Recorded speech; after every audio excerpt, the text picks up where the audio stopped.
तर hello students, आजच्या video लेक्चरमध्ये आपण जो सगळ्यात इम्पॉर्टंट पार्ट आहे या चॅप्टरचा, ज्याला म्हणतो आपण IUPAC नॉमेनक्लेचर, तो खऱ्या अर्थाने या पॉईंटपासून चालू होतो. तर आजच्या लेक्चरपासून आपण चालू करतो IUPAC नॉमेनक्लेचर. तर सुरुवातीला आपण बघणार आहोत अल्केन्सचं नॉमेनक्लेचर. ठीक आहे, आजच्या लेक्चरपासून जे पुढचे सगळे लेक्चर्स आहेत म्हणजे नॉमेनक्लेचर संपेपर्यंत व्यवस्थित बघायचे. जर एखादी गोष्ट समजली नसेल तर ते लेक्चर परत एकदा बघा, पण गोष्टी क्लिअर करून घ्या. जर तुम्हाला नॉमेनक्लेचर आलं नाही तर तुम्हाला 12वीला ऑर्गॅनिकचा कोणता चॅप्टर जमणार नाही, खूप अवघड जाईल. तर आज आपण सुरू करूया IUPAC नॉमेनक्लेचर ऑफ अल्केन्स. तर IUPAC नॉमेनक्लेचर म्हणजे काय की रूल्सचा वापर करून आपण नाव देत असतो.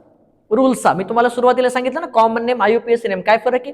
कॉमन नेमला रूलची गरज नसते, IUPAC नेमला रूल्स वापरावे लागतात. तर आपण बघू अल्केनचं नॉमेनक्लेचर म्हणजे अल्केनला जर नाव द्यायचं असेल तर कोणत्या कोणत्या रूलचा वापर करून द्यावा लागेल, तर स्टेप बाय स्टेप बघणार आहोत आपण. ठीक आहे, तर आपण अल्केनच्या नॉमेनक्लेचरला 2 पार्टमध्ये डिवाइड करणार आहोत, पार्ट 1 आणि पार्ट 2. त्याच्यामध्ये जे रूल्स आहेत ते आपण डिवाइड करणार आहोत आणि मग आपण एक्झाम्पल घेणार आहोत. तर आज आपण अल्केन्सच्या लेक्चरचा पार्ट 1 बघूया. तर सगळ्यांनी इकडे लक्ष द्या. फर्स्ट रूल काय बघा सगळ्यांनी, select the longest continuous chain of carbon atoms to be called the parent chain किंवा parent carbon chain. All other carbon atoms not included in this chain constitute side chains और branches और alkyl substituents. तर हा तुमचा पहिला rule आहे. आता read करून तुम्हाला वाटेल की सर नेमकं काय, तर तुम्ही बिलकुल टेन्शन घेऊ नका. हा रूल लिहायचा आहे, याला समजून सांगायची जिम्मेदारी माझी आणि एकदम सोपं करून तुम्हाला समजून सांगतो. तर बघा हा रूल काय सांगतो माहिती आहे का, की तुम्हाला एखादा ज्यावेळेस कार्बन कंपाऊंड दिला जातो, एखादा क्वेश्चन दिला जातो, एखादा कंपाऊंड दिला जातो, तर तुम्हाला त्या कंपाऊंड मध्ये कार्बनची लॉंगेस्ट चेन म्हणजे जास्तीत जास्त कार्बन असलेली चेन सापडायची आहे. ठीक आहे, चला तर याला आपण एक्झाम्पलून समजून घेऊ. तर फॉर एक्झाम्पल असा एक क्वेश्चन, असा एक कंपाऊंड दिला बघा, CH3 CH2 CH2 CH3 आणि CH3. ठीक आहे, हा असा एक कंपाऊंड आहे दिलाय तुम्हाला. आता याच्यामध्ये जास्तीत जास्त कार्बन असलेली चेन सापडा. बघा जास्तीत जास्त कार्बन असलेली चेन कोणती आहे? 1 2 3 4 5. हे बघा 1 2 3 4 5. 5 कार्बनची लॉंगेस्ट चेन, जास्तीत जास्त कार्बनची 5 कार्बनची भेटली आपल्याला. आता मला सांगा 5 कार्बन पेक्षा जास्त मोठी चेन आहे का याच्यात? नाही सापडणार. तुम्ही असं पण गेलात 1 2 3 4 5 तरी पण 5च कार्बनची लांबी म्हणजे जास्तीत जास्त लांब लॉंगेस्ट चेन तुम्हाला भेटेल. तर याला म्हणतो आपण पॅरेंट कार्बन चेन. तर मला सांगा लॉंगेस्ट कार्बन चेन जी आहे ती कोणती भेटली तुम्हाला? ही तुमची काय झाली? Longest carbon chain. ठीक आहे, आता ही जी लॉंगेस्ट कंटिन्युअस चेन आहे याला म्हणतो आपण पॅरेंट कार्बन चेन. शॉर्ट मध्ये त्याला PCC लिहितो आपण, पॅरेंट कार्बन चेन. या रूलचा अर्थ सांगतोय, जास्तीत जास्त कार्बन असलेली चेन सापडायची, त्या चेनला काय म्हणतो आपण? Parent carbon chain. ठीक आहे, आता नेक्स्ट, या पॅरेंट कार्बन चेन मध्ये जेही एलिमेंट्स किंवा कंपाऊंड्स इन्क्लुडेड नसतात त्यांना म्हणतो आपण अल्किल सबस्टिट्युएंट्स. बघा मला सांगा, ही तुमची पॅरेंट कार्बन चेन आहे ज्याला मी बॉक्स केले, याच्यामध्ये हा इन्क्लुडेड आहे का CH3? नाही ना. तर मग हा काय झाला तुमचा? सबस्टिट्युएंट. हा झाला तुमचा सबस्टिट्युएंट. तर एकदम सिंपल आहे. पहिला रूल काय सांगतो? कार्बनची जास्तीत जास्त कार्बन असलेली लॉंगेस्ट चेन सिलेक्ट करा. त्या चेनला काय म्हणतो आपण? Parent carbon chain. त्या पॅरेंट कार्बन चेन मध्ये जे जे इन्क्लुडेड नसतात त्यांना म्हणायचं सबस्टिट्युएंट. हा तुमचा पहिला रूल आहे. जास्तीत जास्त लांब कार्बनची चेन सापडायची, त्याला म्हणायचं पॅरेंट कार्बन चेन, आणि त्या चेन मध्ये जे इन्क्लुडेड नसतात त्यांना म्हणायचं सबस्टिट्युएंट. ठीक आहे, चला ते पहिले एक्झाम्पल. अजून एक एक्झाम्पल घेऊ. समजा असा एक कंपाऊंड इकडे बघा, CH3 CH CH2 आणि CH3, आणि इथं आहे CH2 CH2 आणि CH3. आणि आता मी तुम्हाला म्हटलं की जास्तीत जास्त कार्बन असलेली पॅरेंट कार्बन चेन सापडून दाखवा. लांबी म्हणजे जास्तीत जास्त लांब कार्बनची चेन सापडा. तर बघा बरं किती सापडेल? 1 2 3 4. 4च कार्बनचे का? नाही, थोडा विचार करा. अजून एक 1 2 3 4 5 6, म्हणजे 6 कार्बनची लांब सगळ्यात जास्त लॉंगेस्ट चेन आपल्याला सापडेल. जास्तीत जास्त कार्बन असलेली लांब चेन सापडायची तुम्हाला. मग तुम्ही सरळ गेलात 1 2 3 4च कार्बनची भेटेल, 4च कार्बनची. पण असं गेलात तर 1 2 3 4 5 6 कार्बनची भेटेल. तर ही तुमची आहे पॅरेंट कार्बन चेन. कोणती? ही जी आहे ना, ही जी आहे ही तुमची आहे पॅरेंट कार्बन चेन, 6 कार्बनची. ठीक आहे. आता मला सांगा, जोही एलिमेंट पॅरेंट कार्बन चेन मध्ये नसतो, ही काय झाली तुमची पॅरेंट कार्बन चेन. जोही एलिमेंट पॅरेंट कार्बन चेन मध्ये नसतो त्यांना आपण काय म्हणतो, सबस्टिट्युएंट. त्यांना काय म्हणतो आपण, सबस्टिट्युएंट. एकदम सोपं आहे. जास्तीत जास्त कार्बन असलेली लॉंगेस्ट कार्बन चेन सापडायची, त्याला म्हणायचं पॅरेंट कार्बन चेन. त्या पॅरेंट कार्बन चेन मध्ये जे इन्क्लुडेड नसतात त्यांना म्हणायचं सबस्टिट्युएंट. हा आहे तुमचा पहिला अल्केनचा रूल. सगळ्यांनी व्हिडिओ पॉज करायचे, आधी हा रूल लिहून घ्यायचा आणि त्याच्यानंतर हे एक्झाम्पल लिहायचं. आय होप तुम्हाला समजलं असेल की या रूलचा अर्थ काय. आता आपण काय करू माहितीये का, आपण काय करू, 1-2 मी तुम्हाला एक्झाम्पल देईल आणि त्या एक्झाम्पल मध्ये तुम्ही काय करायचं माहितीये का, मला अशी पॅरेंट कार्बन चेन सापडून दाखवायची, जास्तीत जास्त कार्बन असलेली चेन सापडून दाखवायची. ठीक आहे. चला त्याला नोट करा.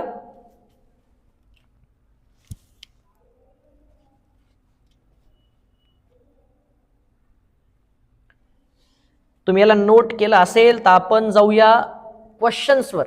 तर तुम्ही आता मला पॅरेंट कार्बन चेन सापडून दाखवायची आहे. पॅरेंट कार्बन चेन तुम्ही मला सापडून दाखवायची आहे. ठीक आहे. चला आता आपण काही क्वेश्चन्स घेऊया, त्याच्यामध्ये मला तुम्ही पॅरेंट कार्बन चेन सापडून दाखवा. चला तर हे मी सगळं आता इरेज करून टाकतो आणि मग आपण अजून एक एक्झाम्पल घेऊ ज्याच्यामध्ये पॅरेंट कार्बन चेन तुम्हाला सापडायची आहे. ठीक आहे. चला हे एक्झाम्पल बघा. त्याच्यामध्ये ना पॅरेंट कार्बन चेन किती कार्बनची भेटेल तुम्ही सांगायचं मला. बघा CH3 CH CH2 CH3 CH2 आणि CH3. ठीक आहे. चला तुम्ही ट्राय करा, मला सांगा जास्तीत जास्त कार्बनची जी लॉंगेस्ट कार्बन चेन आहे किती कार्बनची असेल. बघा बरं, 1 2 3 4 असे 4च आहे. पण असं गेलो तर 1 2 3 4 5 म्हणजे ही जी आहे ही बनल का नाही, त्या 4च कार्बन आहेत ना. आपल्याला जास्तीत जास्त कार्बन पाहिजे. तर मग तुमची जी पॅरेंट कार्बन चेन आहे ती कोणती असेल, ही जी आहे ही तुमची असेल पॅरेंट कार्बन चेन. ही झाली तुमची पॅरेंट कार्बन चेन. आता मला सांगा या पॅरेंट कार्बन चेन मध्ये हा आहे का इन्क्लुडेड, नाहीये, तर याला काय म्हणायचं, सबस्टिट्युएंट. याला तुम्ही काय म्हणणार, सबस्टिट्युएंट. ठीक आहे. काय म्हणायचं याला, सबस्टिट्युएंट. आता अजून एक एक्झाम्पल देतोय. हे एक्झाम्पल काळजीपूर्वक करा, कारण या एक्झाम्पल मध्ये सुरुवातीला भरपूर जण चुकतात. बघू तुमचं आन्सर करेक्ट येतं का. तर याच्यामध्ये पॅरेंट कार्बन चेन सापडून दाखवा. CH C2H5 CH2 CH C2H5 आणि CH3. याच्यामध्ये पॅरेंट कार्बन चेन म्हणजे लॉंगेस्ट कार्बन चेन, लांब सगळ्यात जास्त जी लांब कार्बन चेन आहे ती किती कार्बनची मला सापडून दाखवा. ट्राय करा सगळ्यांनी पॉज करून. ठीक आहे. चला आता आपण बघू किती जणांचा आन्सर करेक्ट येतो. नीट लक्ष द्या. जर व्यवस्थित बघितलं तर 1 2 3 4 5 ही 5 कार्बनची चेन आहे. पण याच्यापेक्षाही मोठी कार्बन चेन भेटते आपल्याला. कोणती बघा ना, इकडे लक्ष द्या. हे C2H5 इथं 2 कार्बन आहेत ना, 2 3 4 5 6 आणि 7. तर 7 कार्बनची आपल्याला लॉंगेस्ट कार्बन चेन भेटते. त्याचं करेक्ट आन्सर आहे ही तुमची आहे पॅरेंट कार्बन चेन. ही तुमची आहे पॅरेंट कार्बन चेन आणि हा CH3 आणि हा CH3 हे 2 झाले तुमचे सबस्टिट्युएंट्स. ठीक आहे. तर हे हा जो पहिला रूल आहे हा एकदा नोट करा सगळ्यांनी. त्याच्यानंतर आपण नेक्स्ट रूलवर जाऊया. ठीक आहे. त्याला पॉज करा आणि रूलला नोट करा.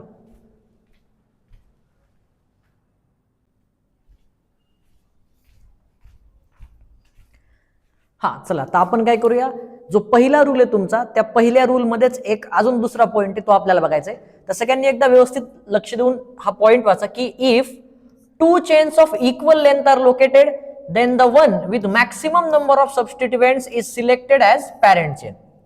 आता याचा अर्थ सांगतो अगोदर. समजा तुम्हाला एकाच कंपाऊंड मध्ये 2 सारख्याच कार्बनच्या चेन भेटल्या, दोन्ही सारख्या आहेत. मग दोघांपैकी कोणती पॅरेंट कार्बन चेन आहे कसं ओळखायचं, कारण लक्षात ठेवा पॅरेंट कार्बन चेन एकच असते तर कोणती आहे कसं ओळखायचं. आता हा जो रूल आहे तो नोट करा. याचा अर्थ मी तुम्हाला सांगतो एकदम सोपं करून. आता इकडे लक्ष द्या. समजा इकडे बघा, हा कंपाऊंड बघा, हा दोन्ही सेमच आहेत पण 2 वेळेस काय लिहिले तुम्हाला समजेल. हा कंपाऊंड बघा आणि याच्यामध्ये तुम्ही मला सांगायचं की लॉंगेस्ट कार्बन चेन किती कार्बनची, म्हणजे पॅरेंट कार्बन चेन किती कार्बनची सापडेल. मग जर तुम्ही ऑब्झर्व केलं तर तुम्हाला दिसेल की सर 1 2 3 4 5 6 6 कार्बनची जास्तीत जास्त लांब कार्बन चेन आहे 6 कार्बनची. 6 पेक्षा मोठी नाहीच आहे ना कोणती, 6च कार्बनची. बघू शकता तुम्ही 6च कार्बनची लॉंगेस्ट कार्बन चेन आहे.